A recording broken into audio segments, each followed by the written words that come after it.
नमस्कार, म डाक्टर समीर लामा, MD general practice. म आज यहाँहरूलाई एउटा नयाँ भिडियो प्रेजेन्ट गर्न गइरहेको छु, प्रस्तुत गर्न गइरहेको छु। यसको टपिक छ ऱ्यापिड टेस्ट र पिसिआर टेस्ट बारेको जुन अन्यल छ त्यसको बारेमा म यहाँहरूलाई केही कुरा बुझाउने प्रयास गर्नेछु। त्योभन्दा अगाडि यो अहिले जुन महामारी चलिरहेको छ त्यो रोगको बारेमा एकदम सिम्पल जानकारी लिने प्रयास गरौँ। यो रोगको नाम के हो त? यो रोगको नाम कोभिड-19 हो। कोभिड-19 भनेर जुन हामीले कोरोना भाइरसको प्रकोप भनेर भनिरहेको हुन्छौँ, त्यो रोगलाई चाहिँ WHO ले, विश्व स्वास्थ्य सङ्गठनले कोभिड-19 भनेर नाम दिएको छ। जस्तो कि निमोनिया हुन्छ, टिबी हुन्छ, मलेरिया हुन्छ, त्यसरी नै कोभिड-19 भनेर यसलाई नाम दिएको छ। यसको अर्थ के हुन्छ भन्दाखेरि CO भनेको कोरोना, VI भनेको भाइरस, D भनेको डिजिज र 19 भनेको 2019। यो सुरुमा देखिएको वर्ष सन् 2019 भएकोले यसको नाम कोभिड-19 राखिएको छ। र अब यो गराउने जीवाणु के हो त? यो केले गर्दाखेरि हुन्छ? के को सङ्क्रमणले गर्दाखेरि हुन्छ? जस्तो कि टिबी भनेको ट्युबरकुलोसिस अथवा क्षयरोग भनेको माइकोबेक्टेरियम ट्युबरकुलाई भन्ने ब्याक्टेरियाको सङ्क्रमणले गर्दाखेरि हुन्छ। त्यसरी नै कोभिड-19 भन्ने यो रोग गराउने जीवाणु भनेको चाहिँ SARS-CoV-2 भनेर भनिन्छ। त्यसलाई चाहिँ जुन हामीले चाहिँ कोरोना भाइरस भनेर भनिरहन्छ, कोरोना भाइरस भनेको खासमा एउटा भाइरसहरूको ठुलो फ्यामिली हो। त्योभित्र विभिन्न कोरोना भाइरसहरू पर्दछन्। त्योमध्ये यसलाई चाहिँ SARS-CoV-2 भनेर नाम दिएको छ। त्यो भन्नुको मतलब सिभियर एक्युट रेस्पिरेटरी सिन्ड्रोम, अर्थात् फोक्सोको एकदम सिकिस्त पार्ने, एकदम सिरियस खालको रोग लगाउने कोरोना भाइरस दोस्रो प्रकारको भनेर यसलाई भनिएको छ। यसलाई नामाकरण गर्नुभन्दा अगाडि सुरुमा यसलाई यो जुन नयाँ देखिएको थियो त्यही भएर चाहिँ यसलाई नोभेल कोरोना भाइरस भनेर पनि भनिएको थियो। यसरी अब यसलाई सार्स कोरोना भाइरस 2 भनेर भनिन्छ भने सार्स कोरोना भाइरस 1 भनेको कुन हो त भन्दाखेरि 1 भनेको चाहिँ जुन सन् 2002मा प्रकोपको रूपमा फैलिएको थियो, सार्स फैलिएको थियो, त्यो गराउने भाइरसलाई चाहिँ सार्स कोरोना भाइरस 1 अथवा सार्स कोरोना भाइरस मात्रै भनेर पनि चिनिन्छ। अब सङ्क्रमण भनेको के हो भनेर अलिकति बुझ्ने प्रयास गरौँ। मान्छे अथवा कुनै पनि जनावरको, कुनै पनि जीवित वस्तुको शरीरभित्र बाहिरबाट रोग गराउने कुनै कुरा चाहिँ प्रवेश गर्ने, त्यो मल्टिप्लाई हुने अर्थात् त्यो बढ्दै जाने, त्यसको शरीरमा बढ्दै गएर त्यसले गर्दाखेरि देखिने असरलाई चाहिँ सङ्क्रमण भनेर भनिन्छ। र सङ्क्रमण धेरै कुराले गर्न सक्छन्। जस्तो हामीले अहिले कुरा गरिरहेको भनेको चाहिँ भाइरसको हो। यो एक प्रकारको भाइरस हो, कोरोना भाइरस अथवा SARS-CoV-2 भनेर जुन भनिन्छ त्यो एक खालको भाइरस भयो। कति ब्याक्टेरियाहरूले सङ्क्रमण गरिरहेको हुन्छ, जुन निमोनियाहरू धेरै भइरहेको हुन्छ, टिबी भइरहेको हुन्छ, मलेरिया भइरहेको हुन्छ, टाइफाइड भइरहेको हुन्छ। धेरै ब्याक्टेरिया भाइरसहरू मान्छेको शरीरमा प्रवेश गरेर सङ्क्रमण भएर त्यसले गर्दाखेरि चाहिँ विभिन्न रोगहरू लागिरहेको हुन्छ। र सङ्क्रमणसँग लड्नको लागि हाम्रो शरीरले के गर्छ त? यसलाई एउटा सानो उदाहरणको रूपमा लिन सकिन्छ। जस्तो कुनै पनि देशमा आक्रमण भयो भने अथवा देशले आफ्नो सुरक्षाको लागि चाहिँ के गरिरहेको हुन्छ त भन्दा आर्मी, पुलिसहरू भर्ना भएको हुन्छ। उसको आफ्नो सुरक्षा प्रणाली हुन्छ, पहिलेदेखि नै बनेको सुरक्षा प्रणाली हुन्छ। कुन सुरक्षा प्रणालीले के काम गर्ने भन्ने एउटा सिस्टम हुन्छ। अनि त्यो सिस्टम अनुसार देशमा चाहिँ केही सङ्कट आइलाग्यो भने अथवा कसै बाहिरबाट आक्रमण भयो भने त्यो अनुसार बनेको सिस्टम अनुसार चाहिँ परिचालन हुने भन्ने हुन्छ। र कहिलेकाहीँ नयाँ खालको समस्या आयो भने नयाँ खालको सुरक्षा प्रणाली विकास गर्ने भन्ने पनि हुन्छ। त्यही अनुसार नै शरीरले पनि बाहिरी आक्रमणहरूसँग लड्नको लागि भनेर चाहिँ आफ्नो रोग प्रतिरोधात्मक प्रणाली बनाएको हुन्छ। त्यसलाई चाहिँ हामीले मेडिकल भाषामा चाहिँ इम्युन सिस्टम भनेर भन्छौँ। त्यसले चाहिँ मान्छेलाई विभिन्न रोगहरू लाग्नबाट बचाउने काम गर्छ। र यो रोग प्रतिरोधात्मक प्रणाली जुन हुन्छ, रोगसँग लड्ने प्रणाली हुन्छ, त्यसका पनि विभिन्न पार्टहरू हुन्छन्। जस्तो कि कुनै चाहिँ पहिलेदेखि बसिरहेका आर्मीहरू हुन्छन् भने कुनै चाहिँ नयाँ सङ्क्रमण भएपछि त्यो सङ्क्रमणसँग लड्नको लागि भनेर स्पेसल्ली बनाइएको आर्मीहरू हुन्छन्। जस्तो कि हरेक रोगसँग, नयाँ सङ्क्रमणसँग लड्नको लागि स्पेसल एन्टिबडी बनाइरहेको हुन्छ। यसरी शरीरको चाहिँ रोग प्रतिरोधात्मक प्रणाली चाहिँ बनेको हुन्छ र सबै मिलेर चाहिँ त्यो भाइरस अथवा ब्याक्टेरिया जसले सङ्क्रमण गरेको हुन्छ त्यसलाई चाहिँ हराएर शरीरलाई स्वस्थ राख्ने काम गर्छ।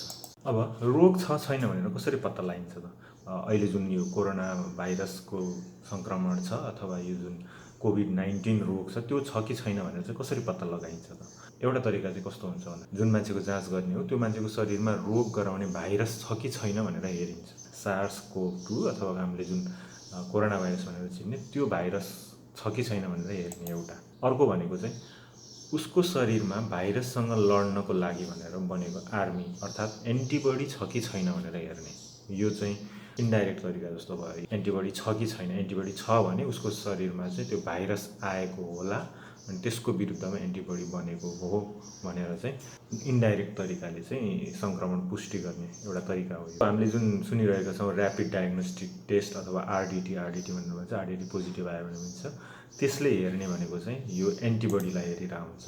अर्थात् कुनै पनि व्यक्तिको चाहिँ आरडिटी पोजिटिभ आयो भने चाहिँ उसको शरीरमा भाइरससँग कोरोना भाइरससँग लड्नको लागि जुन बनेको छ त्यो एन्टिबडी चाहिँ बनेको रहेछ भन्ने बुझाउँछ। उसले भाइरसको बारेमा चाहिँ छ कि छैन भनेर भन्न सक्दैन। अब यसको फाइदा के छ भन्दाखेरि यो रगतबाट गरिन्छ, यो एकदम सजिलो पनि हुन्छ। सानो प्रिक गरेर औँलामा प्रिक गरेर यसको लागि धेरै तालिम पनि चाहिँदैन र यो गाउँ सहर जुनसुकै स्थलमा पनि गर्न सकिन्छ। ठुलो ल्याब सेटअप केही पनि चाहिँदैन। त्यसैले धेरै गाउँ ठाउँमा चाहिँ यो धेरै मात्रामा चाहिँ आरडिटी टेस्टहरू गरिरहेको पनि छ अहिले नेपाल सरकारले। अब अर्को हुन्छ पिसिआर टेस्ट। यो भनेको चाहिँ पोलिमरेज चेन रिएक्सन हो। जस्तो यो चाहिँ हामीले जुन अहिले कुरा गरिराखेको कोरोना भाइरस अथवा सार्स कोरोना भाइरस 2 हो भने यसको यो भित्रपट्टि चाहिँ यो जुन देख्नुहुन्छ यो चाहिँ यसको जैविक तत्त्व हो। अर्थात् हामीले मेडिकल भाषामा भन्दाखेरि अथवा यसको नाम चाहिँ डिएनए आरएनए भनेर भनिन्छ। यो भाइरसको हकमा चाहिँ यसलाई यो चाहिँ आरएनए हुन्छ। यो जुन जैविक तत्त्व छ यो जैविक तत्त्व चाहिँ कुनै पनि व्यक्तिबाट नमुना सङ्कलन गरिएको नमुनामा चाहिँ त्यो भाइरसको चाहिँ जैविक तत्त्व छ कि छैन भनेर हेरिन्छ। अर्थात् त्यसले चाहिँ भाइरस छ कि छैन भनेर प्रुभ गर्छ। यसको लागि चाहिँ नेजोफेरेन्जियल स्वाब भनेर भनिन्छ। स्वाब लिने भनिन्छ, नाकबाट भित्र हालेर यसको नाकको पछाडिपट्टिको त्यहाँको स्वाब लिइन्छ, मुखबाट हालेर पछाडिपट्टिको स्वाब लिइन्छ। अब यो हेर्दाखेरि अलिकति अप्ठ्यारो छ। यसको लागि विशेष तालिम लिनुपर्ने हुन्छ। टेस्ट गर्नको लागि पनि यसको लागि विशेष सेटअप भएको ल्याब चाहिन्छ। अर्को भनेको यसको यो टेस्टको रिजल्ट आउनको लागि पनि 2-3 दिन लाग्छ भनेर भनिएको छ। सङ्क्रमणको कुन समयमा कुन टेस्ट पोजिटिभ र कुन नेगेटिभ देखिन्छ त यही कुराले चाहिँ धेरैलाई कन्फ्युज पारेको छ। यसको लागि चाहिँ यो एउटा ग्राफलाई अलिकति बुझाउने प्रयास गर्छु। यो तल चाहिँ यहाँ दिन भनेर लेखिएको छ, डेज सिन्स इन्फेक्सन भनेर भनेको छ। जस्तो सुरुमा सङ्क्रमण भयो, यो जुन निलो लाइन छ त्यो लाइन भनेको चाहिँ मान्छेको शरीरमा भाइरसको सङ्ख्या हो र सुरुमा सङ्क्रमण भयो, 0 दिनमा सङ्क्रमण भयो। सङ्क्रमणपछि बिस्तारै सुरुमा नै लक्षण देखिँदैन। कुनै पनि सङ्क्रमणमा सुरुमा सङ्क्रमण हुने बित्तिकै लक्षण देखिँदैन। बिस्तारै भाइरस चाहिँ उसको शरीरमा चाहिँ बढ्दै जान्छ, बढ्दै गइरहेको छ र केही समयपछि, केही दिनपछि उसमा लक्षण देखिन थाल्छ। तर त्यो लक्षण देखिनुभन्दा अगाडिको अवस्था जसलाई चाहिँ हामी विन्डो पिरियड भनेर भन्छौँ, विन्डो पिरियडमा पनि व्यक्तिले चाहिँ सङ्क्रमित व्यक्तिले चाहिँ उसले चाहिँ अरूलाई भाइरस चाहिँ सार्न सक्छ। र बिस्तारै भाइरस बढ्दै गएपछि अघि भने जस्तै उसको शरीरले भाइरससँग लड्नको लागि भनेर चाहिँ एन्टिबडी बनाउन थाल्छ। त्यो एन्टिबडी 2 खालको हुन्छ। एउटा चाहिँ आइजिएम हुन्छ भने अर्को आइजिजी हुन्छ र सुरुमा आइजिएम बिस्तारै बढ्न थाल्छ। त्यसपछि आइजिएम जुन इम्युनोग्लोबुलिन अथवा एन्टिबडी एम हुन्छ त्यो एन्टिबडी एमको साथसाथै एन्टिबडी जी पनि उत्पादन हुन सुरु गर्छ र दुवै एन्टिबडी मिलेर र अन्य रोग प्रतिरोधात्मक प्रणाली पनि मिलेर भाइरसलाई बिस्तारै मार्दै गएपछि भाइरसको सङ्ख्या घट्दै जान्छ र आइजिएम पनि घट्दै गएर पछि आइजिजी अथवा एन्टिबडी जी इम्युनोग्लोबुलिन जी को मात्रा चाहिँ बढेर जान्छ, जुन पछिसम्म पनि रहिरहन्छ। जुन टेस्टहरू गरिरहेका छौँ जस्तो पिसिआर टेस्टले यो जुन निलो रङको छ बिरामीमा भाइरसको मात्रा, भाइरस छ कि छैन भनेर हेर्ने, यो छ कि छैन भनेर चाहिँ हेर्छ।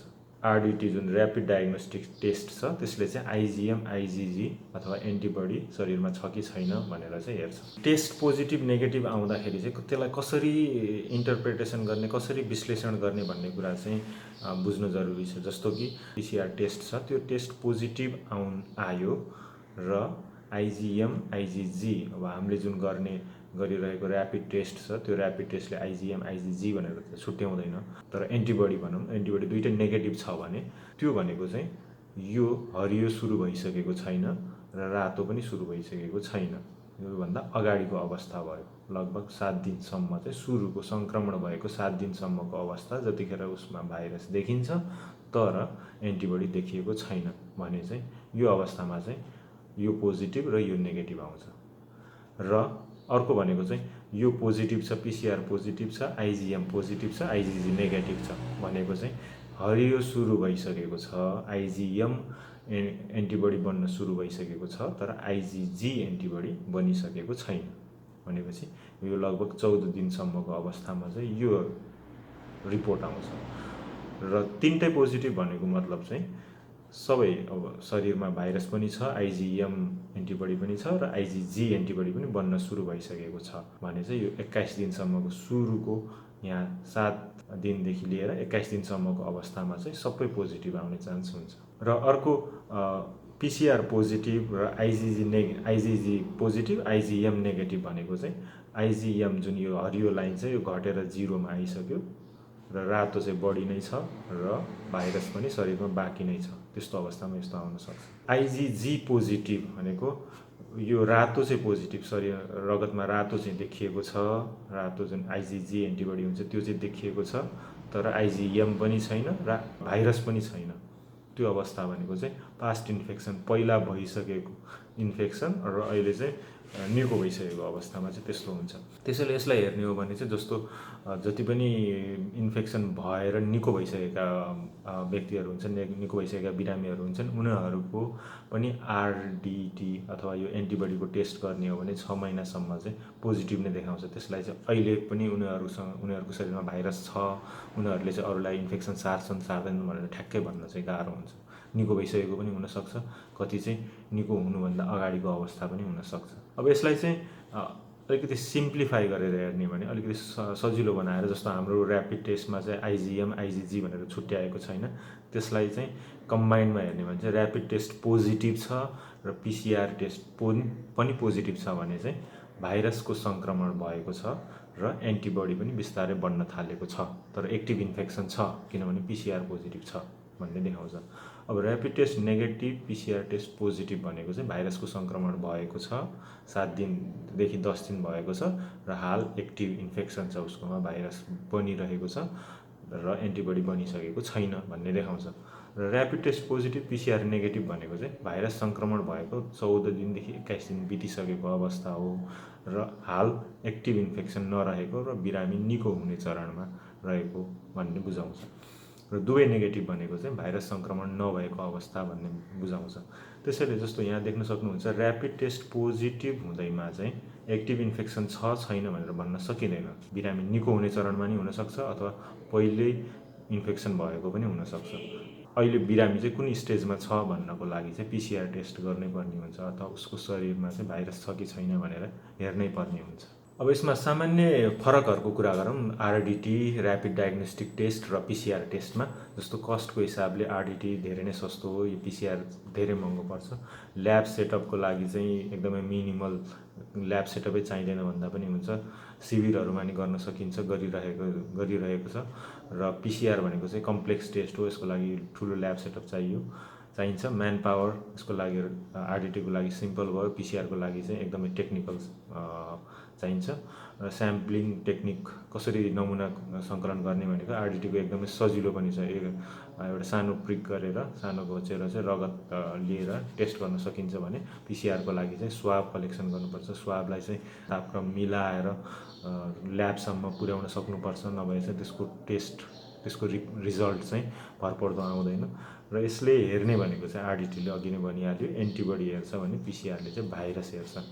र सेन्सिटिभिटी, त्यसले रोग कतिको पत्ता लगाउन सक्छ भन्ने कुरा चाहिँ इनिसियल्ली यसमा चाहिँ आरडिटीको लो हुन्छ भने पछि गएर सङ्क्रमणको पछिल्लो दिनहरूमा गएर चाहिँ यो हाई हुँदै जान्छ र पिसिआरको सुरुमा बढी हुन्छ भने पछि बिस्तारै भाइरसको सङ्ख्या घट्दै घट्दै घट्दै गइसकेपछि चाहिँ त्यसले रोग पत्ता लगाउने चाहिँ क्षमता चाहिँ घट्दै जान्छ। अब यति धेरै ऱ्यापिड टेस्ट पोजिटिभ देखिरहेको छ, कारण के हुनसक्छ त? अघि जति पनि भनियो त्यो अनुसार चाहिँ ऱ्यापिड टेस्टले जे देखाउँछ नि त्यसलाई जस्ताको तस्तै भन्ने हो भने चाहिँ शरीरमा भाइरस विरुद्ध एन्टिबडी बनेको नेपालीहरू चाहिँ धेरैजना भेटिरहेका छन् भन्ने देखाउँछ। यसले उनीहरू अहिले सङ्क्रमित छन् कि छैनन्, उनीहरूको शरीरमा अहिले भाइरस छ कि छैन भन्ने कुरा चाहिँ केही पनि बताउँदैन। उनीहरू चाहिँ यो अवस्थादेखि लिएर जुन आइजिएम एन्टिबडी बन्न लागेको अवस्थादेखि लिएर यो बनिसकेर आइजिजी हुने बेलाको अवस्थासम्म जुनसुकै अवस्थामा पनि हुनसक्छ। अहिले उनीहरूको शरीरमा भाइरस हुन पनि सक्छ अथवा भाइरस सबै मरेर चाहिँ उनीहरू निको भइसकेका पनि हुनसक्छ। के गर्न सकिन्छ त यो अवस्थामा भन्दाखेरि ऱ्यापिड टेस्ट र पिसिआर टेस्ट दुवै पोजिटिभ आएका व्यक्तिहरू, यो भन्नाले चाहिँ आजको दिनमा शरीरमा चाहिँ भाइरस बोकिरहेका व्यक्तिहरूको सम्पर्कमा आएका सबैको पिसिआर टेस्ट गर्नुपर्छ। सबभन्दा राम्रो भनेको चाहिँ यो हुन्छ। तर यो सम्भव हुँदैन। अघि पनि भनिहालेँ, यो एकदमै महँगो टेस्ट हो, यसको लागि ठुलो सेटअप चाहिन्छ, यसको लागि यसको रिपोर्ट आउनलाई पनि टाइम लाग्छ, 2 दिन 3 दिन लाग्छ। त्यसैले सबैको गर्न यो सम्भव पनि छैन। र यदि यो सम्भव छैन भने पिसिआर टेस्ट पोजिटिभ आएका व्यक्तिहरूको सम्पर्कमा आएका सबैले चाहिँ आफूलाई सङ्क्रमित मानेर कडा रूपमा चाहिँ होम क्वारेन्टाइनमा बस्नुपर्छ वा सरकारले बसाउन सक्नुपर्छ। जस्तो सन सिटी अपार्टमेन्टमा 3 जनाको ऱ्यापिड डायग्नोस्टिक टेस्ट गर्दाखेरि चाहिँ पोजिटिभ आयो। त्यसपछि चाहिँ अनि उनीहरूको पिसिआर पनि गरियो र पिसिआर गर्दाखेरि 2 जनाको पोजिटिभ 1 जनाको नेगेटिभ आयो। त्यसको मतलब चाहिँ 2 जनाको शरीरमा चाहिँ भाइरस देखियो भन्ने त्यो रिपोर्टले चाहिँ देखाउँछ। त्यसपछि सन सिटीको ब्लक एमा बस्नेहरूको चाहिँ सबैको चाहिँ ऱ्यापिड टेस्ट गरिएको थियो, सबैको ऱ्यापिड टेस्ट नेगेटिभ आयो भनेर भनियो। तर अब यो ऱ्यापिड टेस्ट नेगेटिभ आउनुको मतलब चाहिँ उनीहरूको शरीरमा भाइरस छैन अथवा उनीहरूबाट अरूमा सङ्क्रमण सर्दैन भन्ने हो त? ऱ्यापिड टेस्टको नेगेटिभले उनीहरूमा भाइरस विरुद्धको एन्टिबडी चाहिँ छैन भनेर भन्छ। उनीहरूलाई सङ्क्रमण छैन अथवा उनीहरूको शरीरमा भाइरस छैन भनेर केही भन्छ त? त्यसको बारेमा चाहिँ केही पनि भन्दैन। हुन पनि सक्छ, नहुन पनि सक्छ। अघि नैकै चार्टलाई हेर्ने हो भने चाहिँ उनीहरू सङ्क्रमण नै नभएको अवस्थामा नि हुन सक्छन् अथवा सङ्क्रमण भएर पनि एन्टिबडी बन्नुभन्दा अगाडिको अवस्थामा हुन सक्छ, जे पनि हुन सक्छ। त्यसैले ऱ्यापिड टेस्टलाई नै अहिले सङ्क्रमण भएको वा नभएको भनेर कन्फर्म गर्ने टेस्टको रूपमा लिनु भनेको चाहिँ समाज र देशको लागि नै घातक हुन सक्छ। किनभने ऱ्यापिड टेस्ट नेगेटिभ आयो, मलाई सङ्क्रमण छैन, म चाहिँ खुला रूपमा हिँड्न सक्छु भनेर जो लिइन्छ भने त्यसको परिणाम चाहिँ निकै नराम्रो हुनसक्छ। ऱ्यापिड टेस्ट नेगेटिभ भयो भने पिसिआर पोजिटिभ देखिएका बिरामीहरूको सम्पर्कमा आएका व्यक्तिहरू, जस्तो कि भर्खरै सन सिटी अपार्टमेन्टमा देखियो, जस्तो उनीहरूको 2 जनाको ऱ्यापिड टेस्ट नेगेटिभ आएको थियो तर पिसिआरमा पोजिटिभ आएको थियो। अब उनीहरूको सम्पर्कमा आएका व्यक्तिहरूले चाहिँ आफूले चाहिँ ऱ्यापिड टेस्ट गराउन त गराए तर त्यो नेगेटिभ आएपछि उनीहरूमा रोग देखिएको छैन भनेर खुला रूपमा हिँड्ने भन्ने चाहिँ मिल्दैन। किनभने उनीहरूकोमा सङ्क्रमणको सुरुको चरणमा हुन सक्छन् उनीहरू। त्यसैले चाहिँ उनीहरू कडा होम क्वारेन्टाइनमा बस्नुपर्छ र फेरि अर्को 2 हप्तामा ऱ्यापिड टेस्ट गरेर फेरि पनि नेगेटिभ आयो भने मात्रै चाहिँ सङ्क्रमण नभएको रहेछ भनेर मान्न सकिन्छ। त्यसैले ऱ्यापिड टेस्ट पोजिटिभ आयो भन्दैमा नआत्तियौँ। ऱ्यापिड टेस्ट पोजिटिभ आउने भनेको चाहिँ भाइरस छ भनेको होइन, भाइरस विरुद्ध लड्ने एन्टिबडी छ भनेको हो। एक हिसाबले त यो राम्रो कुरा पनि हो। र ऱ्यापिड टेस्ट नेगेटिभ आयो भनेर पनि नमात्तियौँ। यो छैन, ऱ्यापिड टेस्ट नेगेटिभ आउनु भन्नुको मतलब भाइरस छैन भनेको होइन, यसले भाइरससँग लड्ने एन्टिबडी चाहिँ छैन भनेर भनेको। र अन्त्यमा सरसफाइमा ध्यान दिउँ, लकडाउनको नियम पालना गरौँ, अति आवश्यक काम बाहेक घर बाहिर ननिस्कौँ, मास्क लगाउँ, भिडभाड नगरौँ, टाढा टाढा बसौँ, सामाजिक दूरी भन्ने हुन्छ, सामाजिक दूरी कायम राखौँ, टाढा टाढा बसौँ। हस् त, धन्यवाद।